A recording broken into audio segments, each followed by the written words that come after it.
Hi everyone, my name is Sarah, Pearls of Wisdom in Food. Is your normal eating now more than you really need? One time I read this article and it was written by these people that reduced the food that they ate, and then all these tests were done and it was proved that they would live longer because they weren't overloading their body with too much food. And I don't want to be one of them. I love my food. I love my organic veggies slathered with Kerrygold butter and coconut oil. I love those things. So anyway, I'm still watching the Fat Stomach. There's a slip. Fat Summit Part 2. And I finished up my detox video that ends today at 10 a.m. Of Dianna Minik, and a PhD in nutrition, but she does detoxes. It was very interesting to hear. And one of the supplements that she is a big pro person about is vitamin C. And I don't take any vitamin C. It's interesting. Maybe I should put it on my list. And all I have every day are berries, but I'm sure that there's vitamin C in things like broccoli and even spinach, I guess. Although with spinach, I always think of folate. But, and then that finished, and I started a JJ Virgin one. And it's funny because she used the word silo a number of times. And, talking about how we do our food. And then she got further into it, as I was walking, and started talking about the isolation of a food plan and how it can make us feel totally alone, especially if we have to have a new food plan because of an illness, a disease, a chronic disease that comes from years of not eating foods that were good to your body, and instead the inflammation ended up causing the metabolic syndrome or prediabetes or diabetes or a heart condition, or even some brain dysfunction, and how isolating it feels because, like, now what do I do? And trying to find your choir, as it were. And I don't know if any of you have ever felt that way, but when I found low carb, high fat, keto, the Facebook pages about it, and all the podcasts and books written about it, I felt no longer isolated. Because even when I was doing the Weight Watcher program, I was still having grains and sugar. And I was having it in a smaller portion and kind of doing normal eating in smaller portions and allowing everything. And ultimately, I didn't feel as comfortable with it as I do now, having given up the grains and the sugar. And of course, it's not for everybody. That's the point. There wouldn't be a gazillion diets. And in fact, I do have a review of these diets coming up in another video. And where, how something might not work for you because it just wouldn't fit into your life and your style of eating and your choices of eating. And so I'm hoping that there are solutions in these diets and why they might not work as I read the article, but I'm not finished reading the article. So it's all very interesting, and having respect for how another person eats is key. And if somebody else is having something that you're not, your job is not to convert them.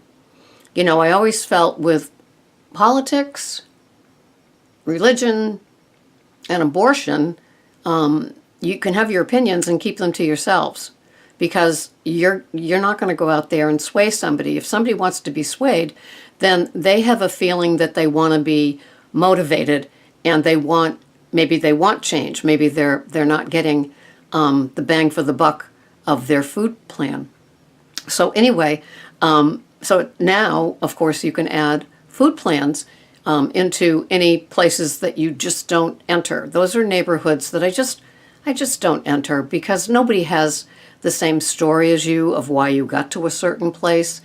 I see it I see it in the drug addiction world, where certain people believe in medically assisted treatment, other people believe in cold turkey, same with smoking, being assisted for doing that. And so there's just a whole lot of places that I just am shut up, because it's none of my business what you do if you have success. And even if you're not having success, it's still none of my business, even though I might have an opinion about it. And, because I'm 66 and I've done a journey, and I know what ultimately ended up working for me. Not that it's going to work for you, but it's finding the drummer that has the beat for the band that you want to be in. And you want to see those trumpets and those saxophones and all those things just lifted up into the air for the same food plan as you, where they, and that's why a lot of people are online today, because they're not getting the support locally from their family or their friends or the people they work with. And so, it's a whole different ballgame. And even as I watch some of my favorites, my diet of podcasts, as it were, they have differences. They have a lot of differences. Some people have what they call cheat days or treat days, and other people, have lots of things that I don't have. And I still enjoy watching them because they believe in what they're doing and they're having a success with it. So, I'm not looking for the epic failure of a food plan. I'm looking for people that are highly motivated, get what they need from their foods that they eat, and have the successes that they want, perhaps with weight loss or getting off a certain med and all of those things.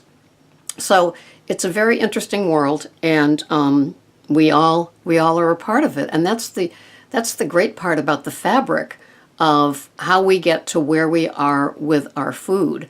And certain times you can follow somebody and say, the reason I'm not having what they're eating is because it's a trigger for me. And just watching that helps me to not want to go back there and have that struggle once my brain is lit up. And my brain gets lit up by grains and sugars. And then other podcasts are, wow, if that person can give up that thing that I'm having a difficulty with, that's turning more into an obsessive trigger, and that person did it, then I need to listen to them more, or even comment below and hope that they maybe can help me with how they did that, or maybe they've got a podcast on how they did it. Because anything's possible out there in that world between Facebook and YouTube. There's so many different versions, and you can perhaps find that drum beat that's going to make you feel a part of.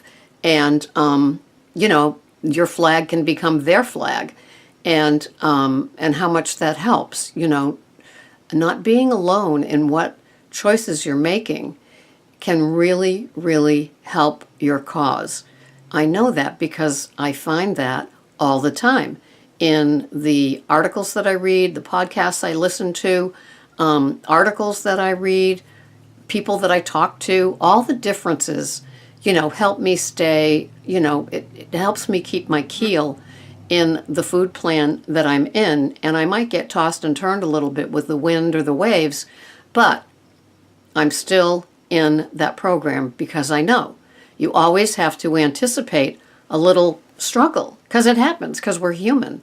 But if you know that your keel is way down deep in the water of a food plan that has shown you that it works, then trust the process and stick with it.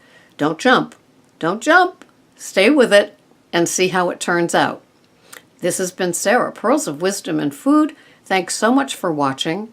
Good luck finding your drummer with the beat that you want. I've got mine. Hopefully you've got yours. Thanks so much for watching. Bye-bye for now.